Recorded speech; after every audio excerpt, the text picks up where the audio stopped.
Welcome to Movie Reviews for Parents. Let's soar above Metropolis with James Gunn's reboot of the world's most iconic Boy Scout in blue, Superman. But before your kids suit up and ask deep questions about Krypton, let's break down the violence, language, the romance, and the all-important, whether your little ones can handle laser eyes and emotional turbulence.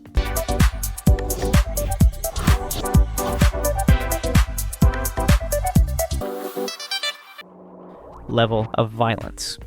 Look, it's a Superman movie, not a bake sale. So yes, the action comes fast, loud, and occasionally face first into a building. You'll get high-altitude slugfests, earth-shaking punches, laser eyes, and enough property damage to make your home insurance premiums sweat. People are tossed, poisoned, scorched, thrown through walls, and in one case, very much fall to their doom. Superman himself even gets roughed up, blood included, more than once.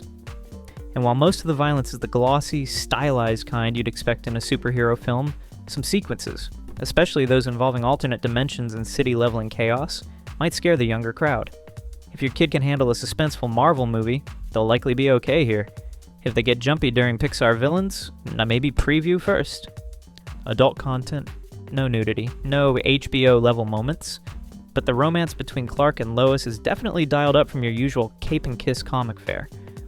We're talking multiple kisses, including one fairly long, not explicit, but still steamy scene that didn't make it past censors in a few international versions. Is it necessary? Maybe not, but it's there. And it's a bit much for anyone under 14. That said, the relationship feels genuine, not shoehorned in to sell merch or stir up Twitter. Profanity. Yep, Superman says bad words. Well, not him, but the movie does. About 30 instances of language that range from mild to PG-13 spicy, including 11 S-word curses, because nothing says intergalactic tension like scatological zingers, and a handful of religious outbursts. Think, what you would say when you step on a Lego. Some international versions reportedly tone this down, but if you're seeing this in North America, expect a bit more than your average comic book flick swears per minute. Not wall-to-wall, but definitely not clean by Saturday morning cartoon standards. Oh, and Green Lantern's power ring summons a giant glowing green middle finger. Yep, it absolutely does. Substance use. Good news for parents, zero boozy brunches or villainous vape clouds. No alcohol, no drugs, not even a celebratory glass of champagne after saving the world. The focus stays squarely on heroism, laser vision, and making Metropolis proud. At this point, we would like to ask if you found value in this video so far. Then please thumb up, subscribe, and tickle the notification bell. Your support is much appreciated. The plot. Clocking in at a brisk 2 hours and 9 minutes, this reboot skips the whole rocket from Krypton origin story and throws us right into the cape and chaos. Clark's juggling his dual identity while working for the Daily Planet and dealing with a Lex Luthor who's gone full tech bro menace mode. Humanity's on the line, of course. Luckily, Superman's got help from a diverse crew of allies who pop in to punch, quip, and regularly save his shiny red boots. Based on characters created by Jerry Siegel and Joe Shuster, written and directed by James Gunn, starring David Corenswet, Rachel Brosnahan, and Nicholas Hoult. The positives. Visually, chef's kiss.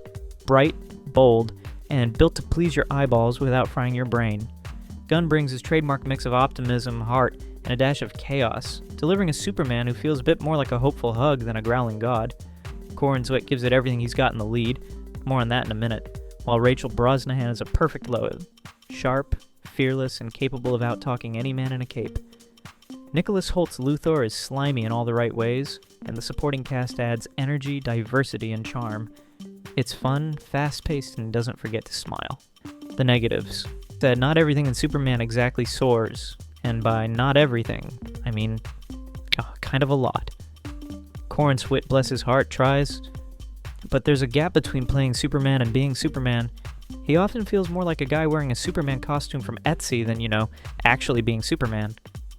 This take on the Man of Steel, this is oddly fragile and emotionally wobbly. He cries, gets beat up, a lot, and is rescued more often than you'd expect for a dude who can bench press a mountain. At one point, even a dog steps in to save the day. Yes, Krypto.